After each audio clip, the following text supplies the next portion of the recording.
रुचि माँ कहाँ है? किचन से निकलती हुई रुचि ने कहा, मुझे नहीं पता। मैं ऑफिस से 2 घंटे पहले आई। माँ घर में नहीं थी। चाय बनाकर रखी हूँ। माँ का इंतजार कर रही थी। मेरी चाय भी ठंडी हो गई। तो तुमने अपनी चाय पी क्यों नहीं? क्या माँ ने तुमको मना करके रखा है? मुझे लगता है कि माँ से ज्यादा तुमको अपनी चाय की पड़ी है। 2 घंटे हो गया। जब माँ घर में नहीं थी तो तुम माँ को ढूंढने कहीं गई क्यों नहीं? पंकज अपनी पत्नी को डांटने के अंदाज से कहता है तो रुचि कहती है, मैं कहाँ ढूंढने जाऊं, और ऑफिस से आने के बाद घर का काम पड़ा था, वह मैं करने लगी। माँ कहीं गुम थोड़ी ना जाएगी। क्या माँ छोटी बच्ची है? अरे, मैं ये कब कह रहा हूँ कि माँ गुम जाएगी? लेकिन माँ इस बिल्डिंग के कंपाउंड से बाहर तो जाती नहीं, फिर कहाँ गई? 2 घंटे हो गए, तुम्हें पता तो करना चाहिए। रुचि ने कहा, मैं काम कर रही थी, तुम ही जाकर माँ को ढूंढ कर लाओ। बैग को सोफे में पटकते हुए पंकज ने कहा, मेरे पास आज बहुत काम है। उसने वहीं पर बैठकर लैपटॉप निकाला और कहने लगा, माँ भी ना इस अनजाने से शहर में पता नहीं कहाँ चली जाती है। माँ ने तो गांव बनाकर रखा है। रुचि ने फिर से बोला, माँ कुछ दिनों से सावित्री जी के घर पर जाकर उनकी मदद करती हैं, लेकिन आज उनके घर पर नहीं है। पता नहीं किसके घर जाकर किसकी मदद कर रही होंगी। तुमने माँ को मना क्यों नहीं किया? यह मुंबई जैसा शहर है, यहाँ कोई किसी के घर में ऐसी मदद नहीं करता। माँ को भी कैसे समझाऊं? अब तुम ही समझाना। मैं कहूँगी तो माँ को बुरा लग जाएगा। मुझे लगता है कि माँ घर में अकेले बोर हो जाते हैं, इसीलिए हमें कुछ समय के लिए अपने बच्चे रवि को हॉस्टल से लाकर माँ के साथ रखना चाहिए। यह सुनकर पंकज बोला, अरे हाँ, यह तो मैं भूल ही गया था। यह माँ घर में रहती है तो पंकज का अच्छे से ध्यान रख लेगी, इसीलिए हमें पंकज को अब हॉस्टल में छोड़ने की जरूरत नहीं है। हम दोनों कल ही जाकर पंकज को हॉस्टल से लेकर आएंगे, तो माँ का भी मन घर पर लगा रहेगा। तभी घर की डोरबेल बजी और रुचि ने जाकर दरवाजा खोला तो देखा सामने माँ खड़ी थी। अंदर आते ही पंकज ने पूछा, माँ तुम कहाँ चली गई थी? मैं तो कब से आकर तुम्हारा इंतजार कर रहा था। अरे बेटा, आज मैं 3rd फ्लोर वाली नेहा के घर चली गई थी। 2 दिनों के बाद उसके बेटे का जन्मदिन है, तो वह आकर मुझे बुलाकर ले गई थी। क्या नेहा आपको बुलाकर ले गई थी? रुचि ने आश्चर्य से बोला। तो पंकज बोला, हाँ माँ, तुम उसके घर क्यों गई थी? वह तो बड़ी मतलबी औरत है, सब उसके बारे में जानते हैं। अरे नहीं बेटा, मैं तो उसके यहाँ उसकी मदद करने के लिए गई थी। वह बोल रही थी कि मुझसे कोई भी पकवान अच्छे से बनाना नहीं आता, और मेरे सारे बनाए हुए सामानों की बड़ी तारीफ कर रही थी। कल भी मुझे जाना है। उसने कहा है, माँ जी, आपने आज जितनी मिठाइयाँ और रसगुल्ले बना दिए हैं उतना बहुत है। अब कल हम घर पर ही केक बना लेंगे। ठीक है माँ, लेकिन संभल कर जाना। वह औरत काफी चालाक है, दूसरों को ऐसे ही तारीफ कर करके काम निकलवा लेती है। ऐसी बात नहीं है बेटा।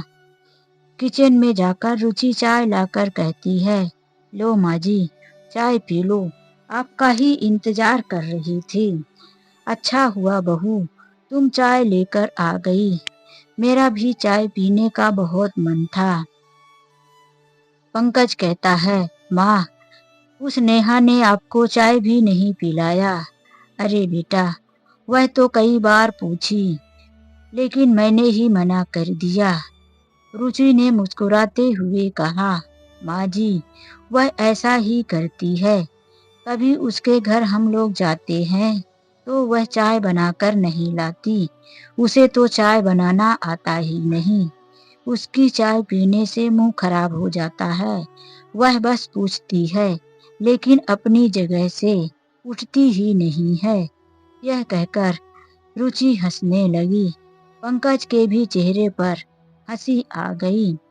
रुचि ने चाय खत्म किया और किचन में काम करने चली गई।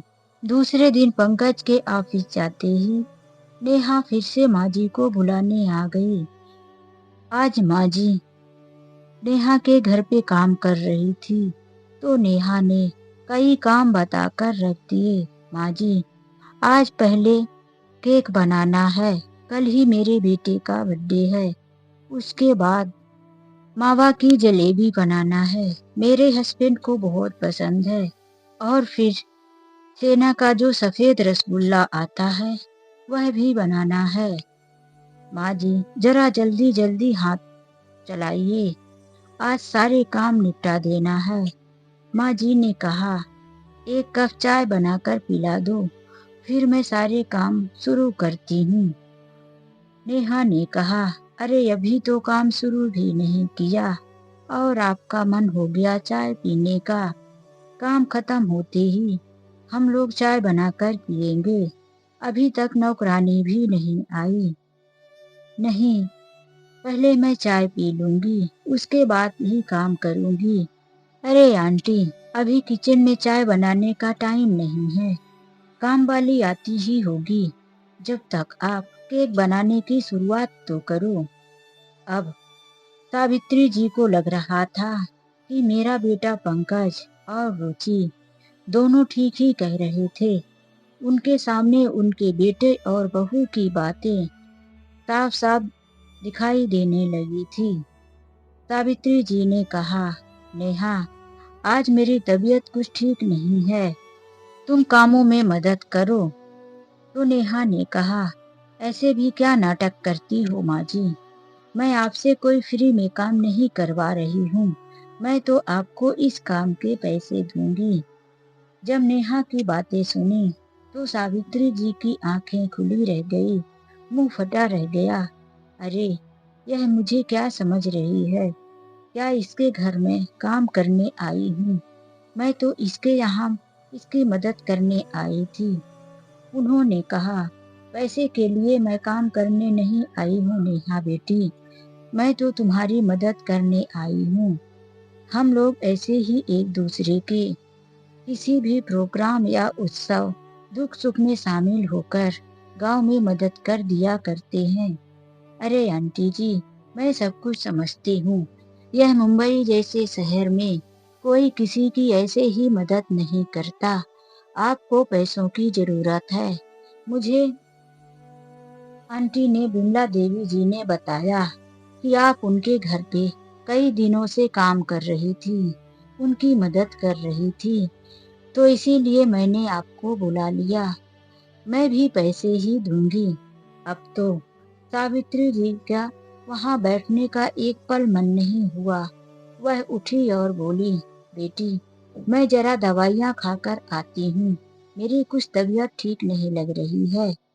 वह जल्दी से दरवाजे से बाहर निकली और अपने घर आने लगी।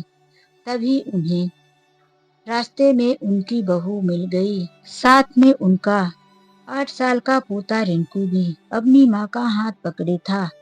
उसने जैसे ही अपनी दादी को देखा, माँ का हाथ छोड़कर दादी माँ करके वहीं लिपट गया। सावित्री जी ने कहा, तुम रवि को लेने हॉस्टल गई थी, लेकिन मुझे बताया भी नहीं। माँ जी, कल ही हमारी आपके बेटे से बात हो गई थी और वैसे भी होली का त्योहार आने वाला है तो रवि के स्कूल में 4 दिनों की छुट्टी है, तो मैंने सोचा तो रवि को घर में ला लेता हूँ। आपके साथ रहेगा तो आपको भी अच्छा लगेगा। बातें करते करते घर पर आ गए। रुचि किचन में जाकर चाय बनाकर लाई तो सावित्री जी कहने लगी, बहू, अच्छा किया जो तू मुझे एक कप चाय दे दी, काफी समय से मन कर रहा था। तो रुचि ने पूछा, माँ जी, नेहा ने आज चाय के लिए नहीं पूछा? अरे नहीं, छोड़ो ना। क्या हुआ माँ जी? आज आपका मन उतरा हुआ है, काफी उदास लग रही हैं। रिंकू भी दादी के गले से लगकर पूछा, क्या हुआ दादी?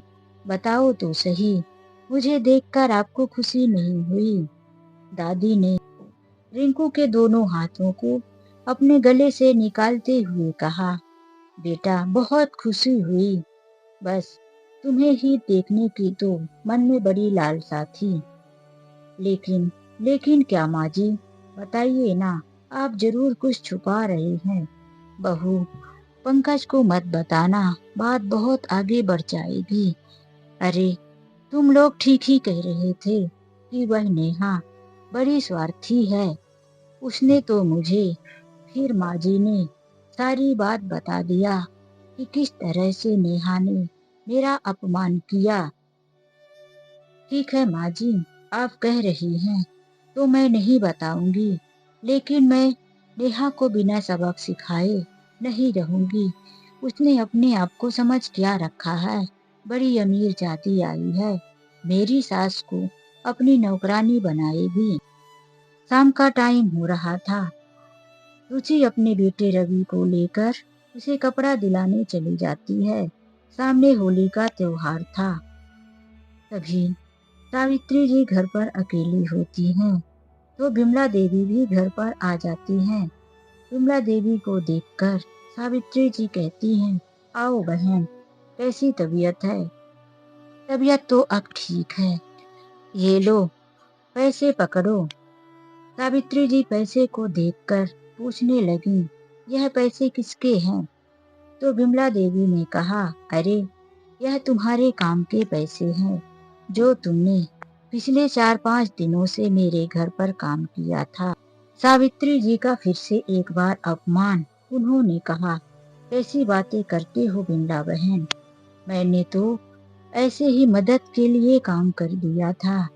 कोई बात नहीं सावित्री बहन, क्या मुझे नहीं पता आजकल के बेटे कितना भी कमाते हो, लेकिन अपने माता पिता के हाथों में पैसे रखते ही कहाँ हैं। जब आपको जरूरत नहीं होती तो आप दूसरों के घर में काम क्यों करने जाते? नेहा को मैंने ही बताया था कि वह आपको काम करने के लिए बुला ले।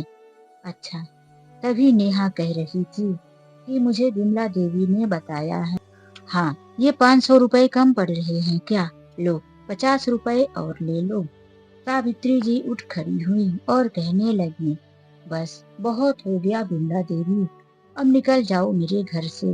अरे मेरे बेटे बहू ने ठीक ही कहा था कि यह मुंबई शहर है, यहाँ के लोग बड़े मतलबी हैं, बिना मतलब से तो किसी से बात भी नहीं करते। मैं ठहरी गांव की और यहाँ लोगों की मदद करने चली। बिमला देवी दबाए पांव वहां से निकल गई। सावित्री जी बड़े उदास मन से घर पर बैठी रहीं। उन्होंने अपने बेटे और बहू से विमला देवी की बात नहीं बताई। आखिर उन्हें समझ में आ गया था कि इस मुंबई शहर में किसी से भी ज्यादा हेल मेल या बिना मतलब के मिलना जुलना कोई नहीं करता। वह आज बिल्कुल गुमसुम थी। तभी शाम को उनके घर उनके बहू के आने के बाद नेहा आती है और कहने लगी, अरे रुचि भाभी, मेरे बेटे के जन्मदिन पर आना और माँ जी को भी साथ लेकर आना, कुछ काम बाकी रह गया है, माँ जी आकर मेरी मदद कर देंगी। रुचि ने कहा, हाँ हाँ, जरूर आऊंगी। तभी नेहा की नजर रवि पर पड़ी, तो उसने कहा, अरे रवि, तू भी हॉस्टल से आ गया है, तू भी मेरे रिंकू के जन्मदिन पर आना। तो रवि ने हंसते हुए कहा, हाँ आंटी, मैं तो जरूर ही आऊंगा। माँ जी ने कहा, मेरी तबीयत ठीक नहीं लग रही है, मैं नहीं आ पाऊंगी नेहा बेटा। तो नेहा ने कहा, क्यों आंटी, ऐसे अधूरा काम कोई छोड़ता है क्या? रुचि ने बोल दिया, जब माँ ने कह दिया कि मेरी तबीयत ठीक नहीं है, तो फिर कोई जबरदस्ती है क्या?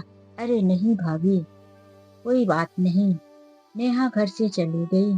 दूसरे दिन सुबह ही रुचि नेहा के घर पहुंच जाती है और उसके सोफे पर पसरने के अंदाज से कहती है, और बताओ नेहा, क्या काम बाकी है? माँ जी की तो तबीयत खराब हो गई। लाओ, मैं तुम्हारे काम कर देती हूँ। पहले तुम मेरे लिए चाय बनाकर लाओ, फिर काम शुरू करती हूँ। यह बात सुनकर नेहा ने रुचि की तरफ आश्चर्यचकित अंदाज से देखा। तुम काम करोगी? हाँ, क्यों नहीं। माँ जी के जितना अच्छा तो नहीं कर सकती। माँ जी के जैसे हाथों में जादू नहीं है। उतना अच्छा केक तो नहीं बना पाऊंगी। लेकिन बताओ, क्या क्या काम है? हाँ, बैठो मत, पहले मेरे लिए चाय बनाकर लाओ। नेहा ने कहा, अभी काम वाली नहीं आई है, रुको मैं ही बना लाती हूँ चाय। यह कहकर वह 2 कप चाय बनाकर ले आई और फिर कहने लगी, चाय पी लो, फिर काम करते हैं। तो रुचि ने पूछा कि जब मैं तुम्हारे घर काम करूंगी तो तुम मुझे क्या दोगी? नेहा आश्चर्य से देखते हुए कहती है, कैसी बातें कर रही हो? तुम्हें कमी किस चीज की है कि तुम मेरे घर काम करके पैसे लोगी? क्यों नहीं लूंगी? कल तो तुम माँ को काम के बदले पैसे दे रही थी। तुम्हें उस समय पर यह समझ में नहीं आया था कि मेरे घर पर कमी क्या है। बताओ, माँ जी को कल तुम पैसे दे रही थी और आज मुझसे काम नहीं करवाओगी क्या? अब नेहा चुपचाप अपना सा मुंह लेकर खड़ी थी। रुचि उठकर खड़ी हुई और कहने लगी, तुमने मेरी सास का कितना अपमान किया। तुम्हें क्या लगता है कि मेरी सास दूसरों के घर में काम करने जाती है? वह तो गांव की औरत है और गांव के विचारों को लेकर शहर में भी लोगों की मदद करने चली थी। लेकिन उन्हें क्या पता कि शहर के लोग बड़े मतलबी होते हैं। यह कहकर रुचि वहां से चली गई। नेहा दोनों हाथ में चाय अब तक लिए जो खड़ी थी, टेबल पर रखते हुए कहती है, अरे यह कितना सुनाकर गई और तुम यहाँ खड़े खड़े मेरा मुंह देखते रह गए। तो मैं क्या करूं? तुम दोनों औरतों के बीच में मैं झगड़ा करने कूद बैठूं। नेहा के पति ने जवाब, तो नेहा ने बोला, अरे कुछ तो बोलना चाहिए। फिर से नेहा के पति ने कहा, देखो नेहा, गलती ही तुम्हारी ही है। क्या तुम्हें नहीं पता कि गांव में रुचि के ससुर सबसे बड़े डॉक्टर हुआ करते थे। उनका अपना बहुत बड़ा मकान और बहुत बड़ी प्रॉपर्टी है और उनका बेटा भी डॉक्टर है। तुमने यह सोच भी कैसे लिया कि नेहा की सास दूसरों के घर में काम के बदले पैसे लेंगी? गलती तो तुम्हारी ही है। अब नेहा सोफे पर बैठ गई और सोचने लगी कि यदि रुचि के घर वाले बर्थडे पर नहीं आए तो रवि भी नहीं आएगा। रवि और रिंकू दोनों एक उम्र के हैं और दोस्त भी हैं। रिंकू बार बार पूछेगा तो मैं क्या जवाब दूंगी? फिर कुछ सोचते हुए नेहा घर से बाहर निकली और रुचि के घर पहुंच गई। नेहा ने सहमे हुए हाथों से रुचि के घर का डोरबेल बजाया तो रुचि ने ही दरवाजा खोला। सामने नेहा को देखकर पूछी, आप? हाँ, हाँ भाभी, अंदर आने को नहीं कहोगी? फिर अंदर आते ही उसने माँ जी को देखकर कहा, अरे माँ जी, मुझसे गलती हो गई। आप मेरी बातों का बुरा मान गए। आप तो नाराज हो गई। नहीं बेटा, मैंने बुरा नहीं माना। तो फिर आप मेरे घर क्यों नहीं आए? माँ जी, मैंने तो कुछ गलत ही सोच लिया। क्या अब आप मुझे माफ नहीं करेंगे? मैं भी तो आपकी बेटी जैसे ही हूँ। कोई बात नहीं बेटा, मैंने तो कुछ दिल में रखा ही नहीं। नहीं माँ जी, जब आप कल मेरे बेटे के जन्मदिन पर आएंगी और साथ में रवि आएगा और रुचि भी आएगी, तभी मैं मानूंगी कि आप लोगों ने मुझे माफ कर दिया। अभी नेहा कमरे से निकली ही थी कि किसी ने फिर से जल्दी जल्दी डोरबेल बजाना शुरू किया। तो रुचि ने जाकर खोला तो सामने नजदीक के किराने की दुकान वाला लड़का खड़ा था। उसे देखकर रुचि ने बोला, मैंने तो कोई सामान ऑर्डर नहीं किया था। नहीं भाभी, मैं आपके घर नहीं आया था। मैं तो बिमला आंटी के घर सामान देने आया था। तभी मैंने देखा कि बिमला आंटी फर्श में फिसलकर गिर गई हैं। उन्होंने मुझे कहा कि सावित्री आंटी को जल्दी से बुलाकर ला दे बेटा, मेरी इतनी मदद कर दे। इसीलिए मैं बोलने आ गया। और उन्होंने यह भी कहा है कि जो मुझसे भूल चूक हो गई है उसे माफ कर देना। वह कहकर चला गया। तो रुचि पूछने लगी, माँ जी, कैसी भूल चूक की बात कर रही थी बिमला आंटी? आप जरा बताइए तो मुझे। कुछ नहीं बहू, उन्होंने मुझसे माफी मांगा है ना, बस। बात को आगे बढ़ाने से क्या मिलता है, चलो मेरे साथ। फिर वह रुचि और रवि को लेकर विमला देवी जी के घर पहुंच जाती हैं। विमला देवी जी के कमर में बहुत ज्यादा मोच आई थी। फिर वही तीनों ऑटो रिक्शा बुक करके विमला देवी जी को हॉस्पिटल लेकर जाते हैं। वहां उनका एक्सरे और रिपोर्ट निकालने पर पता चलता है कि कमर की हड्डियों में काफी चोट आई है। वह काफी दिनों तक उठ बैठ नहीं सकती।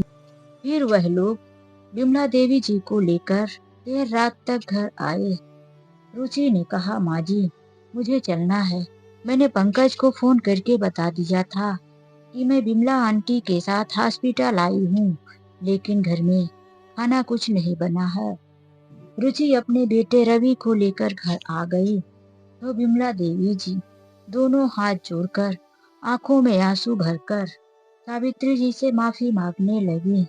सावित्री बहन, मुझे माफ कर दो, मैं आपको गलत समझी थी। कोई बात नहीं, माफी मत मांगो। तुम्हें बड़ा तकलीफ हो रहा है, तुम आराम से लेटो। मैं घर जा रही हूँ, बहू से कहकर तुम्हारे लिए खाना भिजवा दूंगी। यह कहकर सावित्री जी अपने घर आ जाती हैं और कह दिया, बहू, आज बिमला देवी जी के लिए भी खाना बना देना।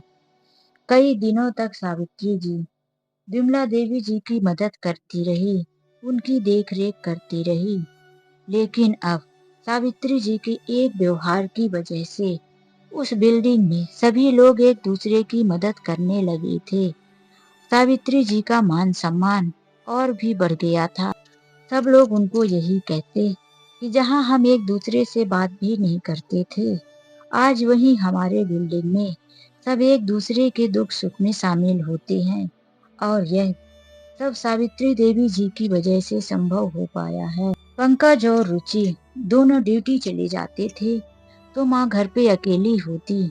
इसीलिए रवि को हॉस्टल से लाकर नजदीक के ही स्कूल में एडमिशन करवा दिया।